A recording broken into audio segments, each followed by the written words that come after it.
전쟁이 터졌어. 미국이 이란을 때렸지. 그럼 방산주는 당연히 폭등해야 하잖아. 미사일 쏘고 폭탄 떨어지고 무기가 소모되면 다시 사야 하니까. 근데 현실은 어떻게 됐어? 미국 방산 ETF인 ITA가 3월 이후 12% 빠졌어. 세계 1위 방산기업 로키드 마틴, 노스럽 그루머는 고점 대비 시가총액의 4분의 1이 증발했고 RTX도 5분의 1이 날아갔어. 심지어 같은 기간 한국 방산주도 이 하락장을 못 피해갔지. 도대체 왜 이런 일이 벌어진 걸까? 안녕. 남들이 못 보는 경제의 이면을 팩트로 뜯어보는 경제사냥꾼이야. 요즘 방산주 보면 수익 실현 제때 못하고 물려서 속상하신 분들 꽤 있을 거야. 왜냐면 남들 다 오르는데 지금 방산주만 안 오르고 있거든. 근데 여기서 더 재밌는 게 있어. 월가의 스마트머니. 진짜 돈 굴리는 사람들은 지금 이 폭락을 보면서 오히려 기회라는 단어를 꺼내고 있어. 그리고 이 이야기는 미국 방산만의 이야기가 아니야.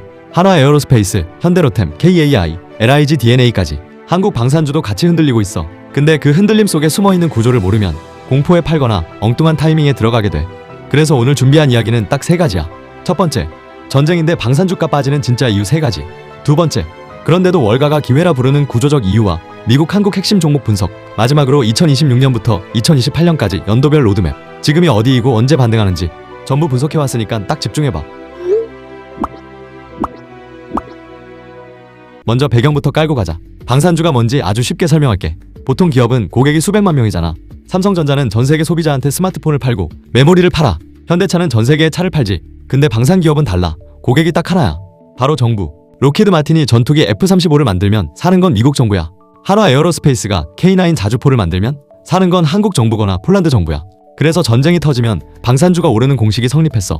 무기가 소모되면 정부가 다시 주문하니까 매출이 늘어나는 거지. 이전 영상에서 국방 예산 1조 달러 시대를 다뤘는데 그때도 방산이 구조적으로 유리하다고 했잖아. 근데 지금 진짜 전쟁이 터졌는데 방산주가 빠지고 있어. 블룸버그 4월 28일자 기사 제목이 이래. 이란 전쟁 2개월, 방산주 환호는 사라졌다. 왜 이런 모순이 벌어진 걸까? 답부터 먼저 말할게. 전쟁이 문제가 아니야. 기대가 문제야. 방산주가 빠지는 진짜 이유. 딱 3가지로 정리할 수 있어.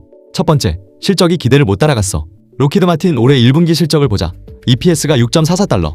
월가 컨센서스. 그러니까 애널리스트들이 예상한 평균이 6.77달러였어. 미달이야. 영업이익은 전년 대비 13% 줄었고 잉여 현금 흐름은 마이너스 2억 9,100만 달러. 현금이 나가는 상태로 돌아선 거야. RTX 코퍼레이션은 어땠을까? 여기는 오히려 실적이 좋았어. EPS 1.78달러로 기대치를 넘겼고 매출도 221억 달러로 전년 대비 9% 성장했거든. 근데 연간 매출 가이던스, 그러니까 올해 이만큼 벌겠습니다 라고 내놓은 숫자가 시장의 기대를 살짝 밑돌았어. 그것만으로 주가가 빠진 거야. BofA 애널리스트가 딱 한마디로 정리했어. 실적 기대치가 너무 높게 잡혀 있었다. 쉽게 말하면 이거야. 시험을 80점 맞았는데 부모님 기대가 100점이라 혼나는 거지. 실적 자체가 나쁜 게 아니라 기대가 너무 앞서간 거야. 근데 여기서 끝이 아니야. 두 번째 이유가 더 무서워. 종전 공포야. 이란 전쟁이 언제 끝날지 모르잖아. 트럼프가 휴전 이야기를 계속 꺼내고 종전 협상 뉴스가 하루 간격으로 바뀌고 있거든. 시장은 이걸 이렇게 읽어. 전쟁이 끝나면 무기 안 사겠지? 그럼 방산 매출이 뚝 떨어지는 거 아니야? 여기서 또 월가 BOFA가 또 이런 말을 했어. 종전은 인류에게는 좋지만 방산에는 안 좋다. 근데 여기서 반전이 있어. 이 말만 보면 아, 종전되면 방산 끝이구나 싶지? 근데 바로 다음 문장에서 이렇게 덧붙였어. 이 시각은 재고 보충에 수년이 걸린다는 점을 간과하고 있다. 무슨 뜻이냐면 전쟁이 끝나도 소모된 미사일, 포탄, 전투기 부품을 다시 채우는데 최소 3에서 5년이 걸린다는 거야. 식당 문을 닫아도 밀린 배달 주문이 2에서 3년치 쌓여있으면 그 주문은 처리해야 하잖아. 지금 방산기업들의 백로그, 그러니까 이미 계약된 미래 매출이 바로 그 밀린 주문이야. 이건 뒤에서 자세히 다룰 거야. 세 번째 이유, 주가 가치, 즉 밸류에이션 과열 후 되돌림이야. 전쟁이 터지기 전에 이미 방산주는 52주 신고가를 찍고 있었어. 시장은 전쟁 나면 방산 대박이라는 기대를 주가에 미리 반영해버린 거야. 거기다 회계연도 2027 국방 예산이 1조 5천억 달러라는 소식까지 나오면서 미래의 좋은 뉴스까지 전부 주가에 녹아들어갔지. 시티그룹 애널리스트 존 고딘이 이걸 정확히 짚었어. 방산주에 대한 시장의 시각이 몇 주 만에 급격히 뒤바뀌었다. 현재 조정은 전술적 극단 상황에 도달했다. 비유하면 이래. 로또 추첨도 안 했는데 당첨될 거라는 기대만으로 벤츠 계약을 먼저 해버린 거야. 추첨 결과가 기대보다 살짝만 못해도 멘탈이 무너지는 거지. 즉, 전쟁 자체가 문제가 아니야. 기대가 실적보다 너무 앞서갔고 종전이라는 불확실성이 겹치고 밸류에이션이 과열됐던 거야. 근데 여기서 초보 투자자들이 가장 많이 헷갈려하는 지점이 생겨. 사냥꾼님, 전쟁이면 방산주 무조건 오른다고 하지 않았나요? 근데 왜 전쟁 중인데 오히려 빠지는 거죠? 이게 바로 기대와 실적을 구분하지 못해서 생기는 오해야. 주식시장에서 가격을 움직이는 건 실제 실적이 아니라 기대 대비 실적이야. 실적이 좋아도 기대보다 못하면 빠지고 실적이 나빠도 기대보다 나으면 오르는 구조거든. 이걸 이해하면 지금 방산주의 움직임이 비로소 읽히기 시작해. 그럼 여기서 월가의 스마트머니가 지금 이 눌림이 오히려 기회라고 부르는 이유는 뭘까? 첫 번째, 역대급 백로그. 이미 팔린 미래 매출이야. 백로그가 뭐냐면 이미 계약은 했는데 아직 납품하지 않은 주문 잔고야. 식당으로 치면 예약은 다 찼는데 아직 요리를 안 내간 상태인 거지. 이 숫자가 지금 역대급이야. 로키드 마틴 백로그 1864억 달러. 이 중 34%가 12개월 안에 매출로 전환돼. RTX 백로그 2,710억 달러, 사상 최대야. 노스럽 그루먼 백로그 957억 달러. 잉여 현금 흐름 3년 연속 25% 이상 성장. 이 세 기업만 합치면 5,530억 달러 이상이야. 한국도 마찬가지야. 한화 에어로스페이스 수주 잔고 37조 2천억 원, 약 4.6년치 일감이야. 현대로템 수주 잔고 29조 8천억 원, 30조 돌파 목전이야. KAI 수주 잔고 27조 3천억 원, LIG DNA 수주 잔고 26조 2천억 원, K방산 4사 합산 120조 원 이상. 4에서 5년치 일감이 쌓여 있어. 참고로 기존 LIG 넥스원이 LIG 디펜스 에어로스페이스로 사명을 변경하면서 종목명도 변경됐어. 현재는 시장에서 LIG DNA라고 부른다는 점 꼭 참고하고, 다시 본론으로 돌아와서, 즉 지금 방산은 문 닫아도 종전이 와도 이미 계약된 주문은 처리해야 해. 이게 방산의 구조적 안전판이야. 두 번째, 양쪽에서 돈이 쏟아져 들어오고 있어. 미국부터 보자. 트럼프 행정부가 내놓은 FY 2027 국방 예산이 1조 5천억 달러야. 역대 최대. 전년 대비 44% 증가한 숫자인데 기본 예산만 1조 1,500억 달러로 처음으로 1조 달러를 넘겼어. 여기에 골든돔 미사일 방어 시스템에만 179억 달러, 드론, 자율무기 전담 조직인 DAWG, 한국말로 방위자율전쟁그룹에 546억 달러가 배정됐어. DAWG 예산은 전년 대비 무려 24,000% 증가한 거야. 유럽도 마찬가지야. 나토가 2025년 헤이그 정상회담에서 GDP의 5%를 2035년까지 국방비로 쓰겠다고 합의했어. 기존 2% 목표의 2.5배야. 스톡홀름 국제평화연구소 시프리 추산으로 이 목표가 달성되면 나토 전체 국방비가 연간 4조 2천억 달러까지 올라가. 지금 대비 2조 7천억 달러가 추가되는 거야. 이미 2025년에 유럽 플러스 캐나다의 국방비가 전년 대비 20% 증가해서 5,740억 달러를 기록했고, 사상 처음으로 노르웨이가 1인당 국방비에서 미국을 넘어섰어. 이게 K방산에 직접 연결돼. 폴란드가 K9 자주포랑 천무를 사고, 노르웨이가 천무를 1조 3천억 원어치 주문하고, 스페인이 K9 MOU를 체결한 게 전부 이 유럽 재무장 흐름 위에 있는 뜻이야. 세 번째, 방산의 체질 자체가 바뀌고 있어. 철강에서 AI, 드론, 우주로. 과거의 방산은 배, 탱크, 전투기, 무거운 쇳덩어리를 만드는 산업이었어. 근데 지금은 완전히 달라지고 있어. AI, 드론, 우주 센서, 사이버 보안이 이익 성장의 핵심이 되고 있거든. 미국만 봐도 DAWG에 546억 달러, 골든돔의 우주 기반 센서와 요격 시스템, 크라토스 같은 드론 전문 기업이 연매출 21% 성장하면서 주목받고 있어. 한국도 마찬가지야. LIG 넥스원이 LIG DNA로 이름을 바꾼 것 자체가 신호야. 디펜스에 에어로스페이스를 붙인 거야. 유도무기 회사에서 위성, 우주, 무인화까지 확장하겠다는 선언이지. 한화 에어로스페이스는 누리호 발사를 주관하고 있고, KAI는 KF-21이라는 4.5세대 전투기를 양산하기 시작했어. 방산이 공장에서 플랫폼으로 바뀌고 있는 거야. 이건 전쟁이 끝나도 멈추지 않는 구조적 전환이야. 이제 종목을 하나씩 뜯어보자. 먼저 미국 방산 대표 5개야. 첫 번째, 록히드 마틴. 여긴 세계 최대 방산 기업이야. 백로그 1,864억 달러에 F-35 전투기만 3,500대 이상 계획돼 있고, PAC-3 미사일 생산은 2년 전 대비 60% 증가했어. 골든돔의 핵심 계약사이기도 하지. PER이 약 17배로 방산주 중 가장 저렴하고 배당 23년 연속 증배 중이야. 다만 1분기 잉여 현금 흐름이 적자로 돌아선 건 주의해야 해. 두 번째, RTX. 여긴 방산 플러스 상업항공 양날개를 가진 기업이야.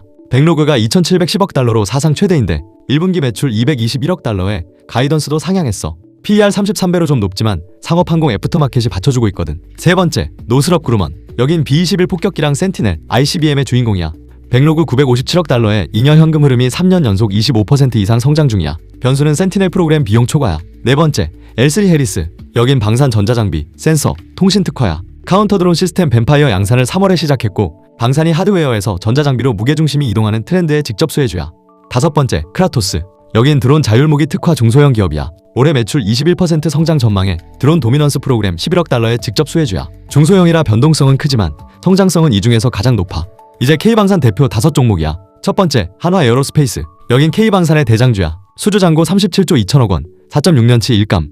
1분기에만 노르웨이 천무 1조 3천억 원, 폴란드 천무 유도탄 3차 후속 계약 2조 4천억 원을 따냈어. 1분기 영업이익은 컨센서스를 하회할 전망이지만 이건 인도 일정이 하반기에 몰려있는 구조적 요인이야. 한국투자증권은 연간 영업이익을 4조 2,700억 원으로 전년 대비 38.3% 증가할 거로 보면서 목표가를 200만 원으로 올렸어. 하나증권은 175만 원이야. 우주 사업도 확장 중인데 누리호 발사체 주간에 스페이스X 상장 기대감까지 겹쳐있어. 두 번째, 현대로템. 이번에 1분기 기준 역대 최대 실적을 찍었어. 매출 1조 4,575억 원으로 전년 대비 23.9% 증가. 영업이익 2,242억 원으로 분기 최대. 수주 잔고 29조 8천억 원. 30조 돌파가 목전이야. 근데 진짜 놀라운 건 재무 상태야. 현금성 자산이 2조 6,800억 원인데 차입금이 1,095억 원. 사실상 무차입 경영이야. 2028년까지 1조 8천억 원 투자를 외부 차입 없이 자체 현금으로 조달한다고 했어. 수주 파이프라인은 35조 원 규모로 폴란드, 이라크, 루마니아, 페루 등이야. PER 28.7배로 방산주 중에서는 가장 낮은 편이야. 세 번째, 한국항공우주. 여기서 만든 KF-21은 한국이 독자 개발한 4.5세대 전투기인데 올해 3월에 기존 계획보다 10개월 앞당겨서 양산 1호기를 출고했어. 양산 대수가 올해 한 자릿수 중후반에서 2027년에 10대 중후반, 2028년에 20대 중반으로 매년 늘어나는 구조야. 수출도 열리고 있어. 인도네시아 16대 우선 도입 협상 중이고 UAE가 프랑스 라팔 F5 개발 참여를 철회하면서 KF-21이 중동 대안으로 떠올랐어. UAE와의 350억 달러 규모 MOU 중 상당 부분이 KF-21 현지 생산 패키지로 추정돼. 미국 해군 차세대 훈련기 UJTS 사업도 175억 달러 규모로 KA 로키드 마틴 컨소시엄이 참여 중이야. 2027년 3월 1차 계약 예정이야. 하나증권은 2028년까지 영업이익 증가세는 문제없다면서 목표가를 23만 원으로 올렸어. 네 번째, LIG D&A. 여긴 아까 말했듯이 이전 이름인 LIG 넥스1으로 더 익숙할 거야. 올해 4월 14일에 코스피에서 변경 상장됐어. 디펜스에 에어로스페이스를 붙인 새 이름이 사업 확장의 신호야. 수주 잔고 26조 2천억 원, 천궁2 미사일이 핵심인데 이란 전쟁에서 명중률 96%를 기록하면서 UAE가 추가 요청을 쏟아내고 있어. 고스트로보틱스라는 미국 사족 보행 로봇 기업도 인수하면서 무인화 로봇 분야로 확장 중이야. DB증권은 기대 수주 규모를 3조 6천억 원 이상으로 보고 있어. 다섯 번째, 퉁산. 국내 유일의 종합탄약 제조사야. 이게 왜 중요하냐면 K9 자주포나 K2 전차가 수출되면 탄약이 패키지로 따라가거든. 무기를 쓰는 한 탄약은 계속 소모되니까 장기적이고 안정적인 수익 구조야. 올해 가이던스가 매출 4조 2,900억 원, 영업이익 2,762억 원으로 사상 최대 전망이야. 155mm 포탄 생산 능력을 10만 발에서 25만 발로 2.5배 늘렸고 120mm도 2만 발에서 4만 발로 확대 중이야.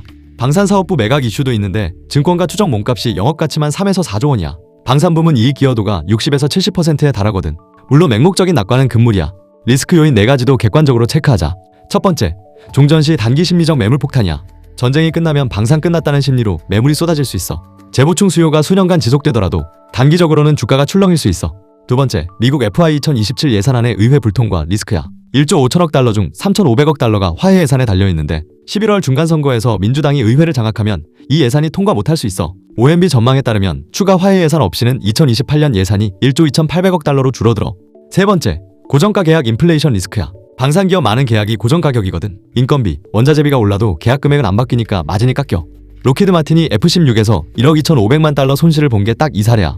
네 번째, K방산 밸류에이션 과열이야. 한화시스템 PER 61배, LIG D&A 44배, KAI 37배, 한화에어로 32배야. 세계 최대 방산기업 로키드 마틴의 PER이 17배인 것과 비교하면 2에서 3배 높아. 실적으로 증명하지 못하면 이 프리미엄이 빠질 수 있어. 이제 많은 분들이 궁금해하실 연도별 로드맵을 정리할게.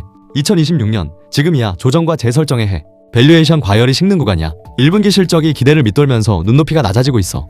FY 2027 예산안이 의회에서 심의 중인데 11월 중간선거 전에 통과하느냐가 올해 최대 변수야. K방산은 전형적인 상저하고 흐름이야. 1분기 컨센 하회했지만 하반기에 폴란드, 이집트, 호주 납품이 집중되면서 실적이 올라갈 구간이야. KF-21 양산이 3분기부터 본격화되고 미국에서는 PAC3 생산이 60% 증가한 상태야. 2027년 회복과 전환의 해, FY 2027 1조 5천억 달러 예산이 본격 집행되는 해야. 골든돔에 179억 달러, DAWG에 546억 달러가 실제로 풀리기 시작해. 나토 유럽 회원국들이 GDP 5% 로드맵 제출을 완료하고 본격적으로 발주에 나서는 타이밍이야. 미국에서는 B-21 레이더 폭격기 생산 가속, CCA 드론 양산, 골든돔 1단계가 진행돼. K방산에서는 KAI의 KF-21 양산이 10대 중후반으로 올라가고 UJTS 계약이 2027년 3월 체결 예정이야. 이라크 전차 수주 협상도 가시화될 전망이야. 하나증권은 2028년까지 영업이익 증가세는 문제없다고 분석했어. 2028년 재보충 피크와 수출 전환의 해, 전쟁으로 소모된 무기 재보충 사이클이 정점에 도달하는 해야. KAI의 KF-21 양산이 연간 20대 중반으로 올라가고 인도네시아 16대 첫 수출 인도가 시작돼. 현대로템은 폴란드 2차 대규모 인도에 이라크, 루마니아 신규 물량까지 겹치는 구간이야. 한화 에어로스페이스는 유럽 다변화 매출이 본격 반영돼. 스페인, 호주, 이집트가 전부 이 시기에 매출로 잡혀. 미국 국방 예산은 추가 화해 예산 없이는 1조 2,800억에서 1조 3,500억 달러로 소폭 하락할 수 있지만 기저 수요는 유지돼. 골든돔은 트럼프 임기 내 완전 운용을 목표로 하고 있어. 그럼 투자자로서 지금 당장 뭘 확인해야 할까? 핵심 체크포인트 딱 3가지만 짚어줄게. 첫 번째, FY 2027 국방 예산안 의회 통과 여부야. 11월 중간선거 전에 통과하면 1조 5천억 달러가 확정되면서 방산주 전체의 바닥 확인 신호가 돼. 반대로 통과 못하면 불확실성이 연장되면서 추가 조정 가능성이 생겨. 두 번째, 주요 방산기업의 북투빌, 한국말로 수주 대비 매출 비율 확인이야. 이 비율이 1 이상이면 받은 주문이 납품보다 많다는 뜻이야. 성장하고 있다는 증거지. RTX랑 노스럽은 지금 1 이상을 유지하고 있어. 이게 깨지면 경계해야 해. 세 번째, K방산 하반기 수주 공시야. KAI의 UJTS 계약, 현대로템의 이라크 전차, 한화에어로의 스페인 K9. 이 3가지 수주가 하반기에 공시되느냐가 K방산 주가의 방향을 결정해. 오히려 우리는 여기서 더 큰 그림을 볼 줄 알아야 해. 방산은 더 이상 전쟁 테마주가 아니야. AI, 드론, 우주, 사이버 보안, 21세기 국가 인프라를 만드는 산업으로 체질이 바뀌고 있어. 나토가 GDP 5%를 국방에 쓰겠다는 건 전쟁 때문만이 아니야. 사이버 방어, 우주 감시, 무인화, 핵심 인프라 보호까지 전부 포함된 거야. 종전이 와도 이 구조적 전환은 멈추지 않아. 시프리 추산대로 2035년에 나토 국방비가 4조 2천억 달러까지 가면 지금과는 비교도 안 되는 시장이 열리는 거야. 그리고 그 시장에서 K방산은 확실한 자리를 잡아가고 있어. K9 자주포, 천무 로켓, 천공투 미사일, KF-21 전투기. 가격 대비 성능으로 유럽과 중동을 동시에 뚫고 있는 나라는 한국밖에 없어. 이전 영상에서도 말했지만 전쟁은 끝나도 구조적 변화는 계속 작동하는 연구 엔진이야. 방산이 바로 그 엔진 중 하나라는 거 꼭 기억하고. 정리할게. 방산주 하락은 전쟁이 끝나서가 아니야. 기대가 실적보다 너무 앞서갔고 종전 불확실성이 겹치고 밸류에이션이 과열됐던 거야. 근데 미국 플러스 한국 합산 5,530억 달러, 플러스 120조 원의 백로그, FY 2027 1조 5천억 달러 예산, 나토 GDP 5% 합의. 구조적 수요는 건재해. 투자자인 우리가 진짜 봐야 할 건 기대와 현실의 갭이 좁혀지는 순간이야. 2026년은 조정, 2027년은 회복, 2028년은 전환. 단기로 상승, 하락장이 나와도 이 큰 로드맵을 머릿속에 넣어두면 공포에 휘둘리지 않는다는 거 꼭 기억하고. 오늘 이야기 진짜 도움됐다 싶으면 좋아요 한 번씩 시원하게 꼭 눌러주고. 지금 투자하면서 제일 궁금한 것들 있어? 지금 바로 댓글에 적어줘. 경제사냥꾼이 직접 하나하나 댓글 다 확인하고 있으니까 밤새서라도 데이터 검증하고 분석해서 다음 영상으로 가져올게.